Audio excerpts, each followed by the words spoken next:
আমি মাঝে মাঝে মাকে রাগ হয়ে কথা বলি, কিন্তু আমার রাগের উদ্দেশ্য হলো মাকে ভালো রাখার জন্য কথা বলা। এতে মায়ের কোনো অভিশাপ লাগবে কিনা? দেখেন, মা বাবা অনেক সময় উল্টাপাল্টা করে, বিশেষ করে বয়স যখন বেশি হয়ে যায় তখন তো মা বাপ দেখা যায় এমন এমন অযৌক্তিক কথা বলে, এটা আসলে খাটে না। ঠিক না? ঠিক। এক ভাইয়ের অনেক আছে, তারপরও বাপে বলে না ওর কিছু নাই আসলে, আরে এ মিসকিন বেচারা, ওরে দে। একটার দিকে টানে তো টানতেই আছে, আরেকটা দেখতেও পারে না। এরকম অনেক উল্টাপাল্টা বুড়া বয়সে মা বাপ করে, ব্যালেন্স ঠিক থাকে না। তো মা বাপ যখন বৃদ্ধ বয়সে চলে যায় ভাইরে, তখন ব্যালেন্স রাখতে পারে না বেচারারা। এই বয়সটাতে আপনাকে আমাকেও হায়াতে বাঁচায় রাখলে আল্লাহ তাআলা যেতে হতে পারে।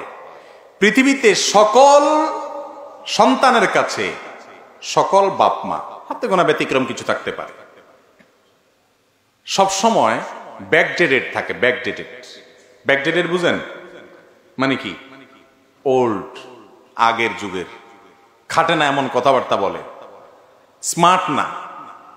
কারণ সন্তান সবসময় প্রোগ্রেস থাকে, আপডেটেড থাকে, তারা সবসময় আধুনিক এবং অনেক বেশি অগ্রসর থাকে, যার কারণে বাপমারা অনেক কিছু বুঝে না। ধরেন আজকালকার কথা, ফেসবুক ইউটিউবের কথাই বলে, একটা ফেসবুক ইউটিউবের কোনো কথা আপনি, আপনার অনেক বাপমা আছে, বুঝাইয়া বলতেই পারবেন না।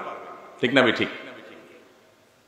এই যে ব্যাপার, এই ব্যাপারগুলোর কারণে যুবকদের কাছে, সন্তানদের কাছে অনেক সময় মনে হয় দুধ আব্বা কি বলে, আম্মা কি বলে, এগুলো অযৌক্তিক, খাটে না, তাও বলে। এই যে আমার বুদ্ধির সাথে তার মিলতেছে না। আবার আমি যখন বুড়ো হয়ে যাব, আমার ছেলে মেয়েরা আবার এত আপডেটেড হবে, এত আপ টু ডেট হবে যে তাদের কাছে আবার আমি এরকম ব্যাকডেটেড থাকবো। ঠিক না? ঠিক। কারণ দুনিয়ার সামনে আগাচ্ছে না আস্তে আস্তে। তো এই সময়টাতে বাবা মার সাথে বুঝে না আসলেও, অযৌক্তিক কিছু বললেও বেয়াদবি করা যাবে না। কঠিন একটা জায়গা। আল্লাহ তাআলা জান্নাতে যাওয়াটা শর্ত করে দিয়েছেন, রিদার রব্ব ফি রিদাল ওয়ালিদাইন ওয়া সাখাতুর রব্ব ফি সাখাতিল ওয়ালিদাইন। মা বাপ সন্তুষ্ট তো আল্লাহ সন্তুষ্ট, মা বাবা সন্তুষ্ট তো আল্লাহ সন্তুষ্ট। কথা সাফ। তুমি নামাজ পড়তে পড়তে কপালে সিল লাগাই ফেলছো, কিন্তু তোমার মা বাবা তোমার উপরে সন্তুষ্ট না, তোমার আচরণে তারা কষ্ট পায়, তাহলে তোমার জান্নাতে যাওয়ার কোনো পথ খোলা নেই। নবী করিম সাল্লাল্লাহু আলাইহি ওয়াসাল্লাম স্পষ্ট বলেছেন, তারাই তোমার জান্নাতের দুয়ার, মা বাবাই তোমার জান্নাতে যাওয়ার দুয়ার।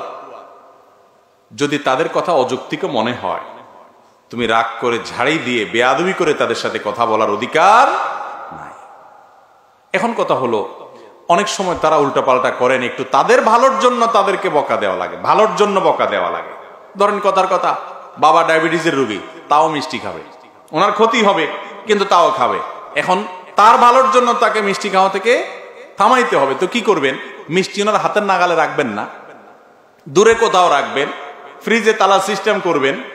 এখন যদি বাপে বদদোয়া দেয় যে আল্লাহ আমার হুতে আমারে মিষ্টি খাওয়ায় না, তাহলে আল্লাহ এই কথা শুনবে না, কারণ আল্লাহ জানে হুতে বাপের ভালোর জন্য করতেছে। কথা কি বুঝাতে পারছি?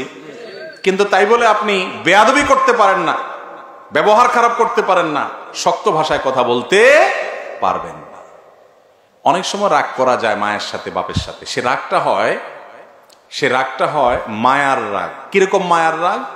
ধরেন আপনি আপনার বাবা মাকে বললেন, দেখো তোমার ভালোর জন্য আমি বলছি, তুমি নিজের শেষ করে দিবা। আপনি অস্থির হয়ে বললেন, কিন্তু আপনার বলা থেকে বাপ মা বুঝবে যে আমার ভালোর জন্য বলতেছে, কষ্ট পাবে না, বরং তাদের ভালো লাগবে ছেলে আমাকে মায়া করে।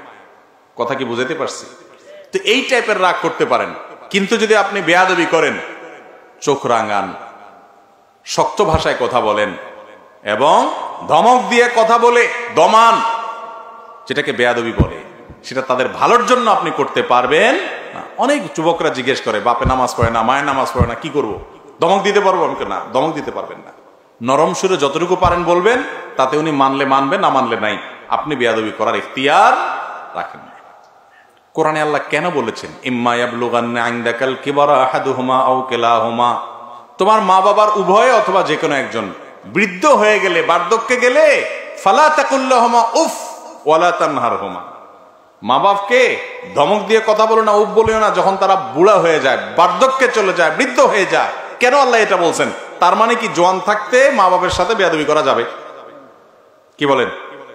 আল্লাহ বলছেন যখন বার্ধক্যে পৌঁছায় তখন উপ বলিও না, ধমক দিও না। তাহলে এর মানে উল্টাটা কি বোঝা যায়? বার্ধক্যে যতদিন পৌঁছাবে না ততদিন পর্যন্ত কি করতে পারো? ধমক দিয়ে কথা বলতে পারো। আসলে কি তাই? কেন? তার কারণ হলো আল্লাহ রাব্বুল আলামিন বার্ধক্যের কথাটা এই জন্য বলেছেন, আল্লাহ জানেন জোয়ান বয়সে ছেলে মেয়েরা বাপ মার সাথে বেয়াদবি সাধারণত করে না। কারণ যদি করে কানটা মলে ঘরের থেকে বাইর করে দেওয়ার ক্ষমতা ওই বেটার আছে, বাপের জোয়ান বয়স আছে এখন, ঠিক না? ঠিক। যখন বেচারা রিটায়ারমেন্টে চলে যায়, উপার্জন বন্ধ হয়ে যায়, কোনো পথ থাকে না, ছেলেদের উপরে ডিপেন্ডেন্ট থাকে, ওই টাইমটাতে ছেলেরা বেয়াদবি করার ভয়টা থাকে, যেহেতু তাদের খায়। এই জন্য আল্লাহ সাবধান করছে ওই টাইমে তুমি কেয়ার করবা, ওই টাইমে তোমাকে কেয়ার করতে হবে। জোয়ান বয়সে তুমি কেয়ার এমনি করতে বাধ্য, কারণ বেশি তেড়ামি করলে, বেয়াদবি করলে ঘাটটা ধরে বাইর করে দেওয়ার ক্ষমতা ওনার আছে। প্রোটেকশন কোরআন থেকে আর বলে না দিল আছে। এই জন্য বার্ধক্যের কথা আল্লাহ বলেছে। এই জন্য বাবা মার সাথে কখনো রুক্ষ আচরণ করা যাবে না, যত যাই হোক। ওনারা উল্টাপাল্টা করলে অন্য কাউকে দিয়ে বলাবেন, আপনি সুন্দরভাবে বলবেন, ধমক দিতে পারবেন না, শাসন করতে পারবেন না। রাগ করবেন, যে রাগ থেকে মধু ঝরবে, যে রাগ থেকে উনি বুঝবেন যে আমাকে মায়া করে রাগ করছে। আল্লাহ তাআলা আমাদেরকে আমলের তৌফিক দান করুন।